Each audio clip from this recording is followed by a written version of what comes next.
All right, well, testing out some new equipment. So, gonna be my first video cast. All right, this is only recording because I tried to do it live on YouTube, and it won't work until I have 50 followers, which makes me do a certain number of shorts, which are only 15 seconds at one time. So, I'm just gonna do it this way and then upload it to YouTube. So, hello, my name is Ben Albacher, and I'm from a podcast my wife and I created called The Random Roll. Well, I have to say right now, this subject is not random, so you guys know. My wife is actually up in Louisville in a hospital because she has end-stage liver cirrhosis. So I'm going to do a podcast all about stuff on that. She is younger, so she has a pretty good chance of surviving. So please, I don't know if y'all pray or just give us thoughts in that process, and please, pray that she will be okay, because I can't lose her. Neither can my son. Neither can my mother-in-law. It'll be a complete disaster. So, but right now, like I said, I spent a couple hours today in my off time looking up a bunch of information that I kind of wanted to spread on to you guys about liver cirrhosis as a whole. So I hope you enjoy. It took me, like I said, just a couple hours. Not too bad. I wrote down a lot of information. Of course, tried to dumb it down. So, so knuckleheads like myself can enjoy and actually learn something from it, because there's a lot of big words that I didn't know. So, but I did witness her getting treatment for 5 days straight, just about from last Friday all the way till this last Saturday when she left for Louisville from Hopkinsville, Kentucky. So, and the hospital here, Jenny Stewart Medical Center in Hopkinsville, Kentucky, did a fantastic job. Just the process was a little bit too much. They didn't have all the full resources that they needed to make this all happen. So, but here we go. I'm gonna start tonight. So, and I'm gonna try to hopefully have this finished by midnight, which I don't think it'll take that long. I'm a pretty fast talker, but I will try to slow down so actually everybody can understand everything. So here we go. Let's and keep in mind, if I keep on looking down, I actually wrote everything in a composition book. So, because she actually has my laptop that I use for the podcasts up there. So here we go. The subject is called cirrhosis of the liver. All right. Definition of cirrhosis of the liver is a condition recognized by permanent scarring of the liver that develops after years of liver damage. It disrupts the liver's vital functions, which includes filtering blood, processing nutrients and proteins, and removing toxins from the body. Worldwide, some numbers: there's about 170,000 deaths annually. And in the United States of America, which is nuts, we have 4.5 million cases of cirrhosis alone by us. And I know it's probably because we are a first world country. We have access to a lot of fattening foods. We drink a lot of alcohol, I'm sure. A lot of drugs going through, which is all processed by the liver. So the more you do that stuff, guess what? The more, plus it also could be hereditary. It all starts, at a certain stage and just progresses the more you abuse your liver. So, and let's see. Cirrhosis is caused by repeated injuries from various causes. It tries to fix itself and forms scar tissue in the process. So when the scarring gets worse, it slows down your blood flow to the liver, which changes the whole liver structure. And here you go. Here's some early symptoms for you. All right, fatigue and weakness. It does not improve with rest. And I know, because for about 2 weeks, for the first week, my wife and we thought she had something completely different. We didn't even know, because about a year ago, maybe a little bit more than that, we got a word from the doctor that she had a fatty liver. So we were told to calm down on certain stuff, red meats, stuff like that. Just go down to chicken, pork, like fish. Stay away from the red meats. So we definitely did tone down our diet on those red meats. Burgers, steak, bacon, which we love. Sausage, which we don't eat that much of it anyway. But we started to tone that stuff down. And on warning of that was also liquor. So we definitely toned down on liquor usage. I work nights, so it was very easy for me. I come home, I have a beer or two, maybe a shot. off the bed. So, but things weren't so easy for her because once my son goes to sleep, or which is usually, even though without school, because he doesn't start school till tomorrow, she was, as soon as she went to sleep, or he was getting ready to go to bed, she'd break out a beer or two, make a mixed drink, do a couple shots, but sometimes, of course, being a lighter weight, you'd come home and, she'd have 4 or 5 shots and, maybe a mixed drink or two. And of course, when you're a lighter weight, but, when you're shorter and everything makes a difference, she would be schmammered. So, and of course I would know because of the way she was talking, she's from the South, she's hilarious, she's different terms, stuff like that. So I kept having to tell her, hey, hey baby, you need to tone it down. Maybe 1 or 2 shots, maybe 1 mixed drink, and just leave it at that. If you're tired, go to bed. So we thought we were actually moving in the right direction, and all of a sudden about a week ago, wham, it hits us full blast. We're gonna have to go, hits us full blast. We actually thought she had the flu because the symptoms matched up. So, I got her tons of Pedialyte. She wasn't going to the bathroom, which, like I said, I thought she had the flu, because before when I had the flu, I had constipation. And maybe that's too much information, but it's the truth. So I got her, stool softener. I got her Pedialyte, stuff like that to help her out, but she wasn't going to the restroom. So finally, once she got so bad, after trying to do everything that we could, we made her go to the ER, So my mother-in-law come into town because I had to go do something really fast. So my mother-in-law comes to town. Well, I'm gone. She takes her to the ER. I do my task. I come straight back. Go straight to the ER. And I had called in advance for them to have a wheelchair ready because she couldn't walk. Because of whatever was going wrong was making her brain, was causing her to be foggy, stuff like that. That's the term I want to use. She was having a hard time speaking certain stuff. She couldn't remember words. So the first day we get into the hospital, I show up and she actually could not remember what month it was. And it was like a day or two after my birthday, not long after that, maybe 4 days, maybe tops. So, but to get off that rant, I'm going to explain some early symptoms. All right, like I said, fatigue and weakness. It does not improve with rest. The whole thing you think it would.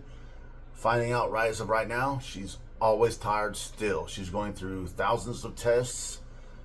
She's having an IV hooked up all the time, all this medication, all these vitamins to try to, help this thing out. Not to mention, on top of that, she has pneumonia. So there's a lot of fatigue involved in it. All right, the next thing is unexplained weight loss. Dropping weight without even trying. So I wish we'd have known that because that's what was happening with her. She didn't go like nuts on weight lossage or on losing weight, on weight loss, but she definitely dropped to probably about 30 pounds. So, as much as she thought it was healthy because of the diet that she was trying to adhere to, no, it turned out to be because of that underlying cirrhosis that we didn't know about. We didn't know it went all the way to that level yet. So then the next one is loss of appetite. So when it started to hit really bad, she was not eating at all. So it was so great when she got to the hospital, and with all that they were doing at Jenny Stewart, she was actually able to start eating a little bit. It was great, because of course I was really worried about her. Her mother, her mom was really worried about her. So it to see her eat was tremendous. And now that she's in Louisville with everything they're doing there, she's actually eating quite a lot, she says. But since I'm having to be here because I work and I gotta, make sure my son, he gets ready for school, stuff like that. So and set my mother-in-law up so everything is taken care of for her when she wakes up. There you go, and not to mention our car is not that great. It would probably make it to Louisville, but I don't want to test it. So I'm working on that. Every 2 weeks, probably when I get paid or so, probably rent a car, trek up there if she's still going to be there for that long. Hopefully not, God willing, but that's the plan. And then also nausea, stomach sickness with occasional vomiting. Like I said, I wish we'd have known this before and wish we'd have caught it because that's completely what was happening. She would have You know, if she overdrank for one night, she would definitely be vomiting the next day. Like I said, not knowing this was completely what was happening, and we just were not good enough to catch it, not good enough to think about it. So, and then last but not least, abdominal discomfort, pain, and was the a pain at the upper right of her abdomen. So it was upper, in the upper right, of course, which is actually if you double check it, that's the location of your actual kidney. So yeah, she noticed her stomach was starting to get a lot tighter than it normally should have been. So, and we actually thought, like I said, because she wasn't using the bathroom, and she was constipated. But that's exactly what it was. So it's because she had that pain in her belly and in her abdomen, and it was tight because of what was happening, and we didn't catch it, like I said. All right, here's some advanced symptoms. All right, jaundice, which is of course is yellow in the skin and the whites of the eyes, caused by the bilirubin that's gathering in her system that's actually not getting flushed out by the kidney. So we, like I said, and I actually didn't, like I said, I didn't notice it. It really was not that bad. When I looked at her, her eyes were still white, and her skin was still okay. It definitely was bad when we got to the hospital. So, and here we go. Here's another one. All right, it's edema and fluid retention, which is a swelling in the lungs, ankles, and the feet.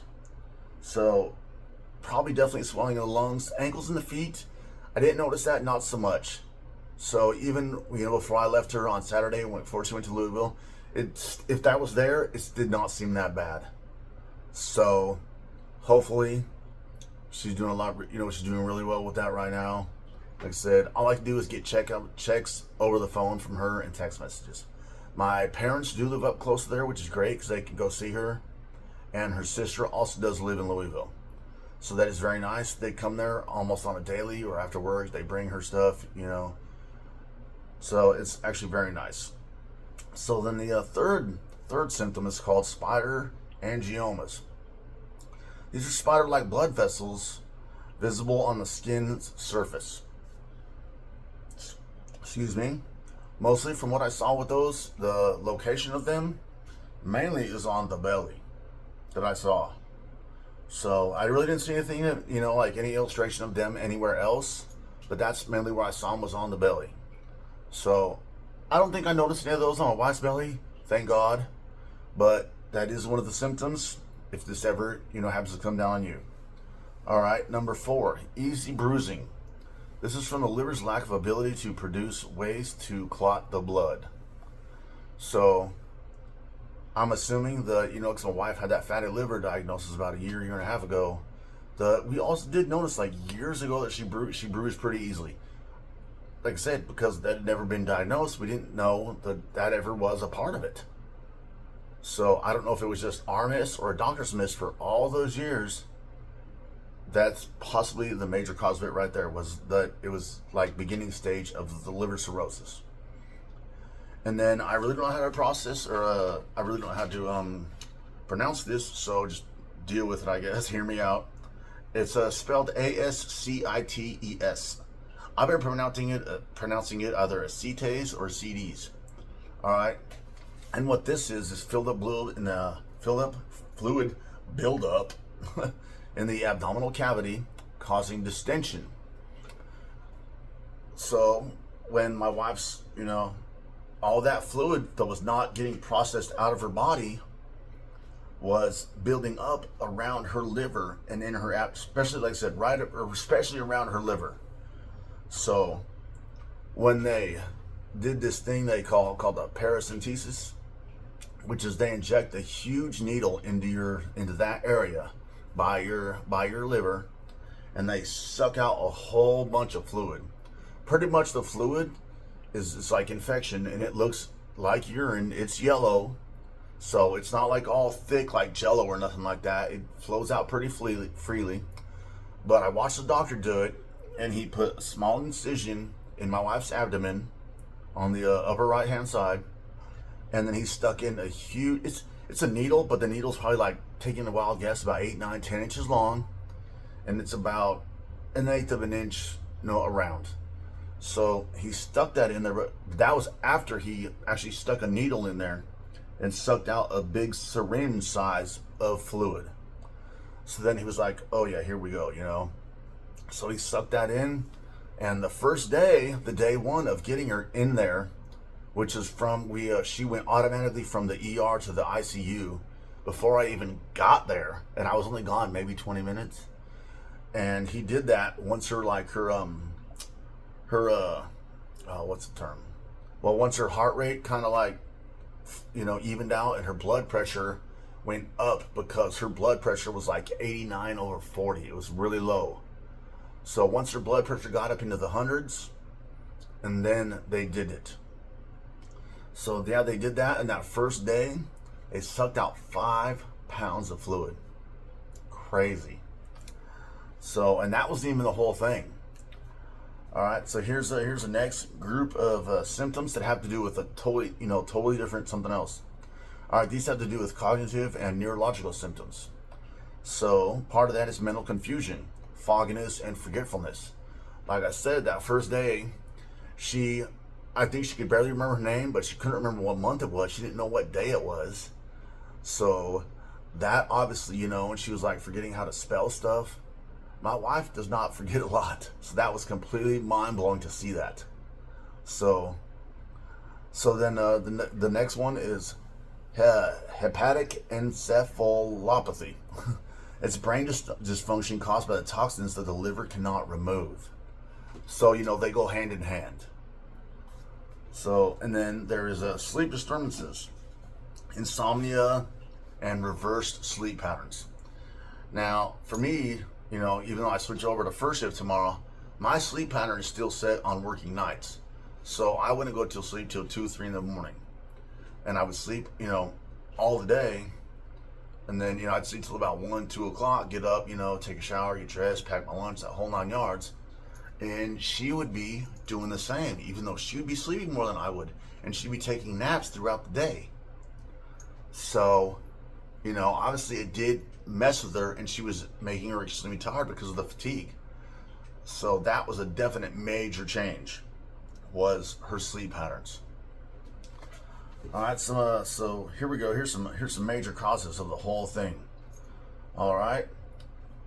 Number 1, long-term and excessive alcohol abuse is the leading cause of cirrhosis.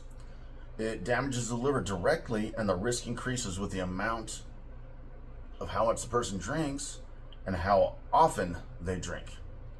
So drinking more than 20 grams daily for a woman for more than 10 years drastically increases the risk of liver cirrhosis. Now for men, it's 30 grams. It's also because we're probably heavier, different build, stuff like that. All right, number 2 cause, viral hepatitis. Now chronic infections of hepatitis B or C, those are also major contributors to global cirrhosis. They cause inflammation and damage to the liver cells. All right, now Hep B is spread by several different types of body fluids. When I looked it up, it said blood, semen transfer, crazy different things that you would never even expect, which I never even knew. You know what I'm saying? I'm not a doctor, so this is all new to me, but I feel it's great information. I hope it helps you out. I felt like passing it on. All right, now hepatitis C spreads mainly through blood contact. If they don't get, and here's another couple other tips, if they don't get treatment, 20 to 30% of people will develop cirrhosis, as consistent inflammation leads to fibrosis and eventually cirrhosis. So, as soon as, you start to have something like that, or those, make sure you get treatments, find out something to help you to at least postpone finally getting cirrhosis. Factors that lead to higher risk of developing cirrhosis. Number 1, age. Risk increases with age, especially after 50 years of age. 2, gender. Men are more prone to alcohol-related cirrhosis, but women will develop it after less alcohol exposure. I'm sure that, like I said, that has to do with body type. They're smaller, more petite, less volume as men has. There you go. That's just taking a guess, but that's kind of probably the reason why I think that's happening. All right, and then 3, genetic predispositions. A family history of liver disease can make it more probable, of course. If it's in your family, there's a major chance you might get it. So, all right, here's other things that might cause also is lifestyle factors. All right, alcohol consumption. Drinking daily over a long period of time. You're just doing more and more damage to your liver by pushing it, thinking you're going to be fine. Eventually, it's going to hit you. Obesity. A BMI, which is body mass index, over 30 majorly raises the risk of getting cirrhosis. And number 3, last but not least, high risk behavior, such as unprotected sex with many partners or even dirty tattoo equipment, can lead to the cirrhosis. And here's medical conditions that will increase the risk also. Number 1, diabetes, especially type 2 diabetes. Number 2, combinations of high blood pressure, high blood sugar, excess body fat, abnormal cholesterol levels. And number 3, any chronic liver condition increases the risk. All right, the 3 stages of liver cirrhosis. All right, number 1 is compensated cirrhosis, the early stages. The liver is injured but still works well enough to maybe not have any symptoms. The liver will just work harder to compensate for the damage to it. So you might not even know. You might think it's just working fine, but it's probably not. On the inside of your body, it's working twice as hard. Early detection at this level is the best possibility to slow the disease down. Number 2, decompensated cirrhosis. The liver can no longer cover for the damage. The scarring is severe enough to definitely affect liver operation and cause major symptoms. Medical issues are jaundice, aka yelling of the skin and the eyes, ascites, which is fluid in the abdomen around the liver area, mental issues, like we talked about, and issues with bleeding. Number 3, the end stage. Severe liver failure, which affects several organs / body symptoms. Or body systems, not symptoms. Excuse me. Problems also include the kidneys, the brain, and other organs. Life expectancy is reduced highly. Now, as painful as it sounds, when I needed to know, I'm a veteran, I wanted to know exactly where this would lead with my wife's life. So I asked the doctor directly, what is the life expectancy of my wife? Pretty much, in a little bit more nicer terms. Hard to say, hard to do, but yeah. And he did come out with it finally, and he said, could be up to 90 days. Could be more. So, of course, the 90 days it's a kick. It's a kick in the pants. You know what I'm saying? Like, nobody ever wants to hear that about their significant other. No matter how tough of a man you are, you don't want to hear that about somebody you love. Could be anybody. Even just being a good human being. You probably don't want to hear that about somebody. So yeah, it was a kick. It was a hit. It was a hit. So I took that pretty hard. But since she's up at this new hospital, I have been hearing positive stuff, which is fantastic. They up there are doing a fantastic job, and I haven't even got to go there yet. But I'm so appreciative of what they're doing with right now with all these tests, everything that they're trying to do. I highly appreciate it, and hopefully one day I get to tell them that in person. Okay, so here is something to help out. Lifestyle changes. Okay, since a lot of it is caused by alcohol, all right, so take a wild guess. Number 1, no drinking or alcohol, period. Now, the way my wife and I are going to do this is if she can't drink, I'm not drinking. That's the way it's going to work.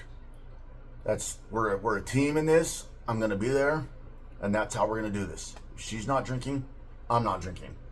That even means in the absence of her, like right now. I could have gone and got a 6-pack of beer. Had, my mother-in-law wasn't here, my son, I still spend time with him. I don't get hammered drunk. I just chill, have a 6-pack, and that's it. But you know what? I didn't. Because why? I'm going to live up to that vow. When my wife is not drinking, I'm not drinking. That's plain down, hands simple, hands down, plain and simple. Sorry, a little bit nervous. I'm kind of a talker, but I'm a little bit nervous. Apologize for the mess ups. All right, number 2, diet changes. All right, one thing I've definitely learned the most, all right, is the sodium restriction. Hey, if that's what it's going to be, that's what it's going to be. I will fully support her, cook sodium meals, sodium, low sodium, sodium-free meals with her. Now, I might add a little bit of salt to mine because I don't have that issue. So, luckily, none of this stuff ever ran in my family as far as I know. I've always been somewhat healthy. Even I spent 14 years in the Army. I figured I was at my peak condition. I worked really hard. As a combat guy, I was always very physically fit. All the way until the day I got out. Now I'm about 250, 260. We won't talk about that. But this right here, this whole thing is going to be an eye-opener.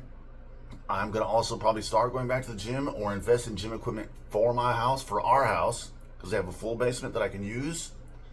And, we'll start taking walks, change our diets up, more protein for her. I eat a lot of food, so I really don't need it. But I also have, I don't have a physically demanding job, but I'm on my feet, and I probably do 15, 20,000 steps a day. So, okay. And 3, physical activity. Regular, okay? Or it says moderate exercise can help with muscle mass and overall health. You need to make sure, because they said part of it is weight loss. So you need to make sure you maintain that muscle mass. As you know, muscle is denser than fat. And of course, if you lose all that, you're going to be extremely skinny. Now, in my opinion, nobody likes an extremely skinny woman. Every man likes curves. Can't lie. So, but that has nothing to do with it really. But, you got to do some exercise. Like I said, I'm going to invest in gym equipment, a treadmill, some weights, some stuff like that I already got. I'm just going to go 3 times. You know what I'm saying? So, all right. So, some additional info that I thought I would tell you guys about. I mentioned this word earlier called paracentesis. All right. Paracentesis, the definition is where they drain excess fluid from the abdominal cavity using a needle/catheter. All right. Like I said, I saw it happen. It was pretty cool. I kind of shielded my son from it because he was in the room at the time. But even if he did say it, or even if he did see it, he didn't say a word. He might have thought it was interesting. I don't know. He is special needs. He's high autistic.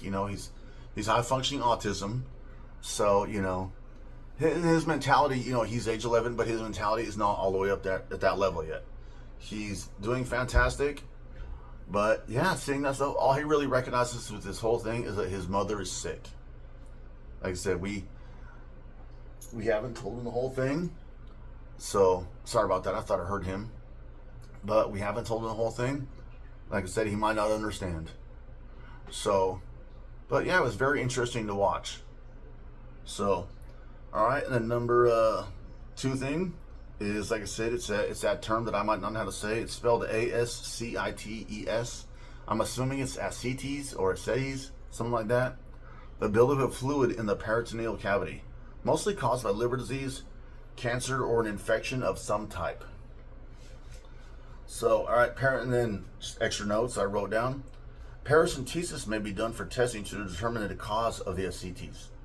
Large amounts may be drawn to relieve symptoms like abdominal pain, pressure, and shortness of breath caused by the fluid buildup. Location is found by ultrasound. Fluid is drained into a collection bag/bottle.